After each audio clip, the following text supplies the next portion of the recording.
El 2011 fue un año de transformaciones en la política internacional. Las revueltas en el mundo árabe y la crisis económica de Europa parecen reafirmar la idea según la cual el centro del mundo se está trasladando. La ineficacia de Occidente para manejar los conflictos internacionales y la impotencia para enfrentar los vaivenes de la economía han permitido que países en desarrollo se afiancen como centros de poder en el escenario mundial.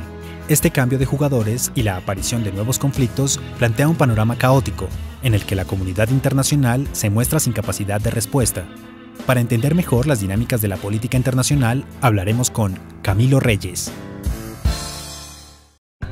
Camilo Reyes es especialista en negociación internacional, experto en derechos humanos, derecho internacional humanitario y desarme. Ha tenido una larga carrera diplomática en la que ocupó, entre otros, los cargos de ministro y viceministro de Relaciones Exteriores de Colombia, además de embajador, representante permanente de la Misión de Colombia ante la Oficina de las Naciones Unidas y otros organismos internacionales. En la actualidad, es profesor de la Universidad del Rosario y director ejecutivo de la Cámara de Comercio Colombo-Americana. Camilo Reyes, el año 2011 fue un año muy importante y muy emocionante. Solo cito tres cosas. Las revueltas en el mundo árabe, que comenzaron como revueltas y terminaron en revoluciones con toma del poder y transferencia de propiedades y mandatos a nombre de unas ideas. Se dio el derrocamiento de Muammar Gaddafi. Los 20 años de la disolución de la Unión Soviética, del golpe de Estado en el que se atenta contra Gorbachev y se termina disolviendo la Unión Soviética, y adicionalmente marca también 20 años de la transformación más radical que ha sufrido la India desde su fundación, y también 20 años muy importantes de la apertura económica que había comenzado con Deng Xiaoping y que se consolidó con Jiang Zemin. Son 20 años supremamente importantes que se marcan en el 2011. ¿Qué cree usted que está pasando de fondo en el contexto de la política internacional? Bueno, yo creo que esos acontecimientos que usted señala, Carlos, son muy importantes. Me parece que hay que tener claro lo siguiente, que el primer cambio se dio, las revoluciones se dieron, las transformaciones se dieron, pero no se han consolidado. Estamos en una situación, en una especie de limbo, en el cual esos procesos se lanzaron, pero no han avanzado ni en la dirección que todo el mundo se imaginó, ni se han consolidado tampoco. Parecerían que en su transcurrir hubiera una especie de titubeo, una ausencia de claridad sobre el direccionamiento que debe de tener el fin de esas revoluciones, los propósitos de las revoluciones. Yo creo que la revolución, por ejemplo, del jazmín, lo que pasó en el mundo árabe, pues ahorita vemos lo que está pasando en Egipto, es dramático. Un país muy importante que no parece encontrar su destino. Se dio el cambio, pero no parece que se avanzara con claridad hacia un nuevo esquema democrático y demás, con la capacidad de crear unas nuevas instituciones que le den tranquilidad, serenidad y viabilidad al país. Me parece que otro tanto se puede decir de lo que está pasando en la China. En la China hay una enorme transformación, hay una cosa sorprendente. La China se convierte en un motor de la economía mundial, ahora voy a referirme a eso, pero el hecho de que se hubieran incorporado los 430 millones a una gran clase media representa un gran cambio en el mundo, pero hay muchos vacíos, hay una gran diferencia entre la institucionalidad política y lo que pasó económicamente. Y en el medio hay una gran tensión social. Permítame, Camilo, para darle vuelta a este asunto, entonces pongamos otro tema de contexto en esta misma, digamos, diferencia. Desde 2009 comenzó una crisis, incluso 2008 una crisis financiera mundial importantísima, pero que ha golpeado la zona europea, la zona euro, la Unión Económica y Monetaria Europea de 2010-2011 de forma radical, hasta el punto que ha puesto en entredicho en algunos momentos si vale la pena o no continuar con la Unión Monetaria Financiera. Y este asunto parece estar golpeando algo tan profundamente como que si acaso el mundo occidental empieza a dejar de ser el que había gobernado el mundo en los últimos 300 años. Y un poco lo conecto con lo que está usted planteando alrededor de China, pero también habría que poner allí a India, a Rusia, a Japón. Es decir, se está produciendo una especie de movimiento del juego internacional, de la política internacional. Sin duda alguna. Se está generando un movimiento muy interesante y es en dos direcciones. Primero, un traslado del centro político, económico, demográfico, tecnócrata, tecnológico, de el occidente al oriente. Pero ese traslado, después de que tuvimos 500 años de tener ese centro en el occidente, básicamente Europa y Estados Unidos, básicamente hay otros países que jugaron un papel importante, pero digamos que ahí estaba concentrada la economía, ahí estaba concentrado el desarrollo del conocimiento humano, ahí estaban concentradas inclusive las ciencias sociales. ¿Qué es lo que pasa? Empieza esto a desplazarse hacia el oriente y ese desplazamiento se sigue manteniendo, pero de nuevo bajó la velocidad y bajaron las expectativas, porque ya no es tan evidente que esté pasando eso, entre otras cosas porque la economía de los Estados Unidos empieza a recuperarse lentamente, pero empieza a recuperarse. Otra cosa que es interesante que está pasando, también lentamente y con muchos efectos colaterales y con muchas circunstancias que de alguna manera reducen la primera impresión, es que la economía tenía su centro en el norte y ahora resulta que el motor de la economía no está en el norte sino en el sur.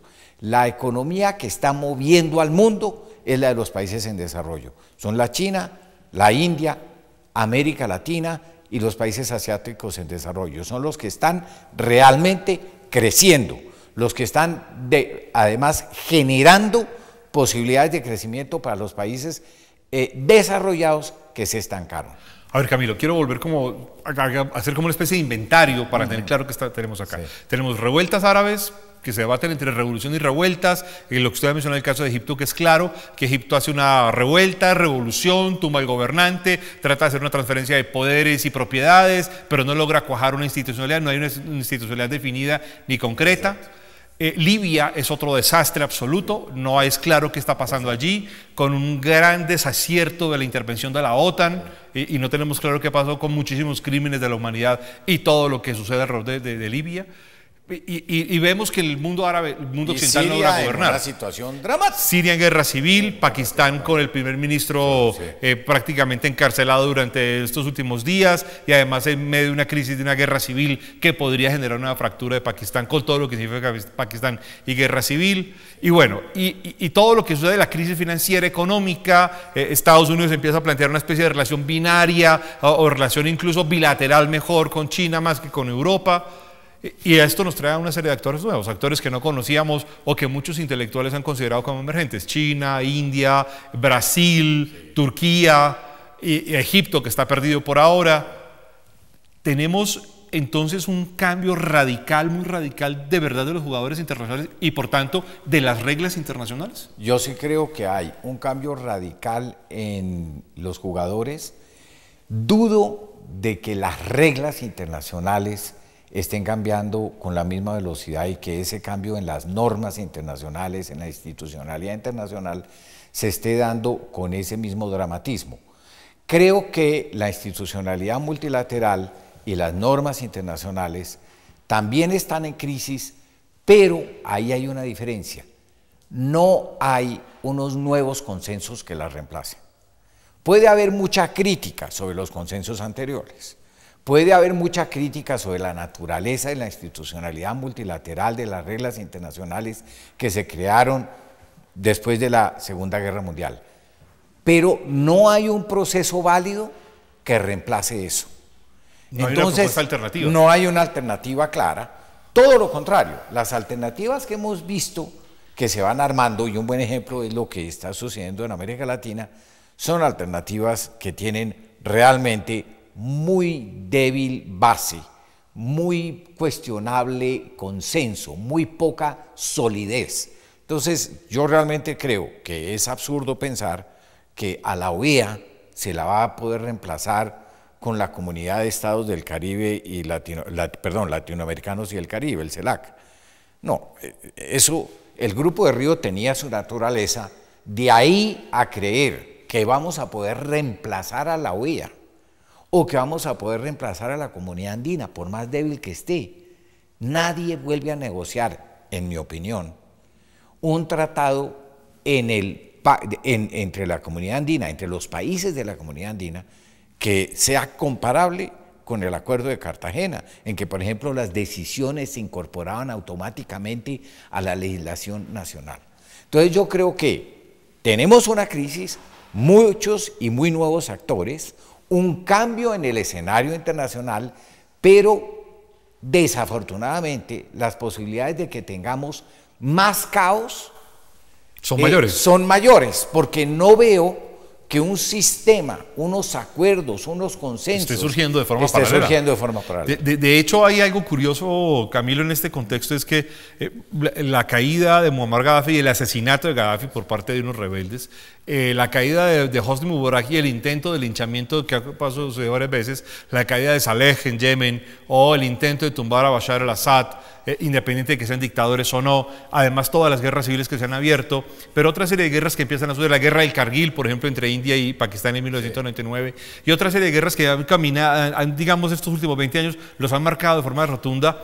Es como si se hubiera abierto la etapa diplomática, se hubiera retirado la etapa diplomática de las relaciones internacionales y hubiera surgido la caja de Pandora de la guerra de nuevo. Sí, yo realmente creo que desafortunadamente cuando uno ve lo que se creó después de la Segunda Guerra Mundial, no solo a nivel global, las Naciones Unidas, sino las diferentes organizaciones que surgieron a nivel regional, esas organizaciones y el sistema global se han ido deteriorando, no han podido acompañar a través de sus reformas la transformación real que se ha vivido en el ámbito internacional.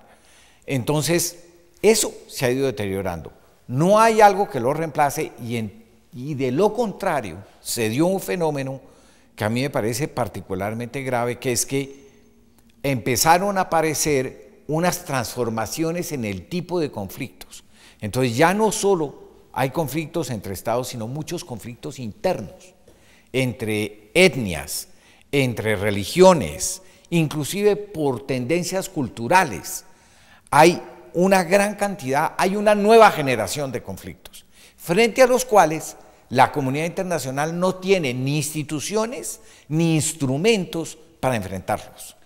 Entonces yo veo un mundo que está progresando en algunas cosas. Yo diría que hay más libertad, probablemente haya más libertad, pero hay más caos. Hay más caos, la comunidad internacional sigue apoyándose en unas instituciones que se crearon para un grupo pequeño de países. El sistema de las Naciones Unidas se creó para 51 países y hoy ya tiene 193. Y son las mismas, son en fin de cuentas las mismas reglas, las mismas normas y más o menos los mismos recursos. Entonces yo veo que sí hay una transformación desde un cierto punto de vista muy interesante, pero hay más caos y va a haber más caos. Y en algunos sitios, como en América Latina, ha habido una ruptura profunda en relación con los consensos que se habían construido por allá en los 80, y esa ruptura profunda, hoy somos una América Latina más distinta, más diversa, con una mayor cantidad de diferencias entre nosotros, y ese escenario es preocupante. Para tocar sobre el caso de América Latina, uno podría incluso imaginarse, como ya lo han planteado algunos observadores, que el caso de las fronteras no va a seguir siendo un caso para resolver jurídicamente únicamente. Es decir, las disputas entre los estados de América Latina no van caminando a consensos, sino por el contrario a una especie de disensos cada vez más militantes y más abiertos. Así lo veo, y desafortunadamente uno de los efectos de esa concepción tan distinta en relación con, por ejemplo, el modelo que ha escogido cada uno de nuestros países, cada una de nuestras sociedades para gobernarse. Hay enormes diferencias hoy día en la forma de entender la democracia. O sea, una cosa es lo que dice el presidente Chávez y lo que él significa cuando dice democracia venezolana, y otra cosa es lo que significa o quiere decir la señora Youssef o el presidente Santos cuando dice democracia. Yo se lo puedo asegurar, que esas dos expresiones se usan con las mismas palabras, pero significan cosas muy distintas, radicalmente. Con contenidos muy distintos. ¿Cuál es el resultado de eso?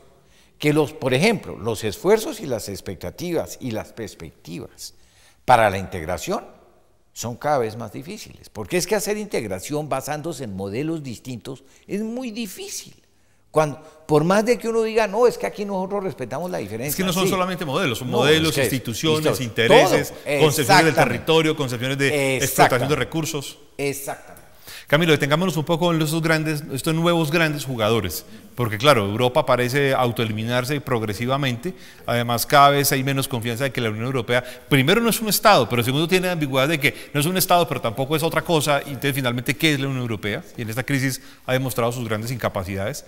Los Estados Unidos han empezado a darse cuenta que tiene limitaciones y muy grandes y muy altas, pero tenemos un gran jugador como China, y usted planteaba ahora una serie de incoherencias. China aparece como un Estado importante, poderosísimo, con una gran capacidad económica, una maquinaria que crece fuertemente, pero hacia adentro China tiene una serie de dificultades enormes, minorías étnicas, variedad de lenguas, demandas sociales, y otro tanto pasa con la India. Exacto. A ver, en el último titular tal vez el penúltimo Economist, la carátula, se refiere a la paradoja china. Y es una paradoja interesantísima, porque la China logra sacar, como lo mencionamos, un altísimo número de chinos de la pobreza, de ciudadanos, los saca de la pobreza y los incorpora a una economía. Pero ese hecho le permite a esa población tener acceso a una cantidad de información y por lo tanto a una concepción distinta de la libertad frente al Estado, a una concepción distinta de la actuación y el relacionamiento de la comunidad frente al Estado.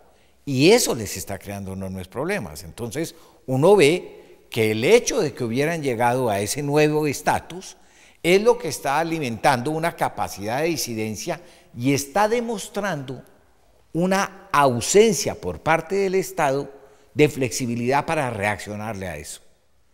Ahí hay un gran interrogante, en mi opinión. ¿Qué va a pasar? ¿Hasta dónde realmente esa revolución china, eso que hizo Deng Xiaoping, hasta dónde se puede sostener el Partido Comunista Chino en la actual circunstancia y al mismo tiempo hacer la transformación económica y la transformación cultural que se está dando en el pueblo chino? Entonces, ahí hay un interrogante enorme. ¿Qué va a pasar ahora que empieza a desacelerarse el crecimiento en la China? ¿Qué va a suceder? ¿Cuál es el comportamiento, no solo político, sino social, psicológico, de esa enorme masa de ciudadanos? Entonces, ahí hay una tensión que no trasciende con todas sus dimensiones a el resto de los espectadores, porque no deja de ser un sistema bastante cerrado. Pero hay unas tensiones enormes. ¿Qué es lo que pasa, por ejemplo, con todos los uigur y toda la parte de Xinjiang, que tiende a volverse cada vez más conflictiva? Exacto. Pero en la India hay otro tanto. Y en la India, que es otra gran de las economías importantes, que además empieza a aparecer como, por ejemplo, el gran rescatador de la Unión Europea, el gran negociador de la crisis financiera, etcétera, también es un gran poder militar, tiene armas nucleares, una gran capacidad tecnológica. Incluso algunos observadores muy serios, muy adustos, apuestan más por la India que por China. Sí. Pero la India experimenta un caos interno de violencia religiosa que a veces la pregunta que queda es, ¿estos van a ser los que van a gobernar el mundo por los próximos 100 años? Es muy interesante eso, y yo le agregaría ya desde el punto de vista internacional, no solo interno, sino, digo, desde el punto de vista internacional, otro interrogante, y es cómo se van a resolver las tensiones en la región. ¿Qué va a pasar con Pakistán? Es que la situación de Pakistán frente a la India, yo creo que allá hay en términos de los riesgos de una situación de seguridad que se le pueda salir de las manos al mundo, hay dos interrogantes, en mi opinión, muy grandes y muy interesantes al mismo tiempo, como todas las situaciones de riesgo, que son Pakistán e Irán. Y ambos están relacionados con su capacidad nuclear. Y con la paradoja, otra vez, de ser países con capacidad nuclear, de ser países que parecen demostrar, en el caso de Pakistán sabemos que tiene la bomba atómica, en el caso de Irán pues todos tenemos derecho a tener una duda muy grande de que no la tenga, y ambos países pretendiendo estar dentro de la legalidad internacional. Ahora, el riesgo que eso representa es enorme. En algún otro foro yo decía, mire, el riesgo del relacionamiento entre Irán y Venezuela no necesariamente está en que Irán ya tenga la bomba atómica y le esté pasando la tecnología a un país como Venezuela para que algún día la tenga.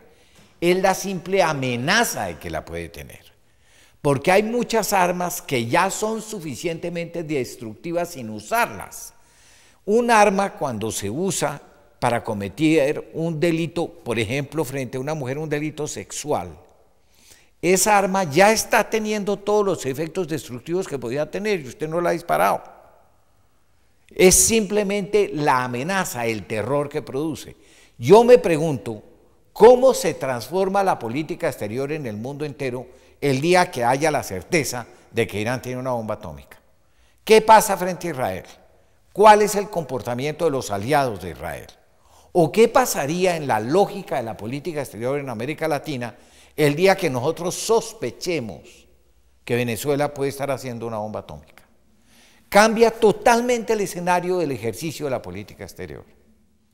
Camilo, en este panorama tan desolador, por llamarlo de alguna manera, que además contrasta completamente con el espíritu optimista de hace 20 años. Sí, el espíritu del año 1992 era de un gran optimismo, de haber superado los fantasmas de la guerra, hasta el punto que en estos últimos 20 años mucha gente pensó que la guerra ya no se practicaba. De hecho, muchos intelectuales nos dijeron que la guerra era cosa del pasado, que las guerras contemporáneas no existían, que no habían guerras interestatales y prácticamente no habían guerras civiles. ¿Usted estaría de acuerdo con algo que planteó Humberto Eco hace unos 15 años en una conferencia para escandalizar en Milán cuando dijo que estamos ante la nueva Edad Media? ¿Este es un nuevo siglo XVI? Pues yo no sería tan radicalmente pesimista, pero me temo que vamos sí muy cercano. a un escenario muy caótico por eso. Porque se rompieron las talanqueras, se rompieron las normas, se rompieron las instituciones, pero no hemos podido crear nuevas. Hay una especie de, bueno, todo vale a nivel internacional, eso acompañado de unas visiones a veces realmente apocalípticamente distintas. O sea, donde uno dice aquí no se van a poner de acuerdo en absolutamente nada y entonces uno no ve cómo crear un orden internacional. En fin de cuentas, la viabilidad de las sociedades depende de la paz y de la capacidad de generar riqueza y bienestar para los pueblos en la medida en que haya estabilidad. Yo creo que eso, desafortunadamente, se está perdiendo. Lo que quiero es reivindicar, después de todo eso, reivindicar algo que cada vez parece tener más valor, que se llama la diplomacia. Y en fin de cuentas, el diálogo, la institucionalización del diálogo, porque cada día son mayores las diferencias. Es mayor la libertad, pero es mayor la diferencia. Camilo Reyes, muchas gracias. Muchísimas gracias, Carlos, de verdad. Es siempre un placer estar aquí con ustedes. Gracias. Contigo.